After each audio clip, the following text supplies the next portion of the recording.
ng wine. Ang ganda ng paglubog ng araw guys.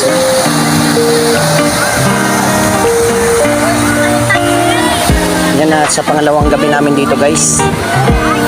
At sa 29 pa kami uwi mga kanublog. At shout out sa bilas ko na nagpa-swimming. Ang ganda ng paglubog ng araw mga kanublog. Kitang kita talaga. Oh, napakaganda na naman ang dagat guys. Tingnan mo, purong-purong buhangin guys. Wala ka makitang bato. Napaka komportable. At dito yan guys sa Lagenda Zambales. Yan, Lagenda Zambales. Talagang napaka-komportableng paliguan sa mga bata.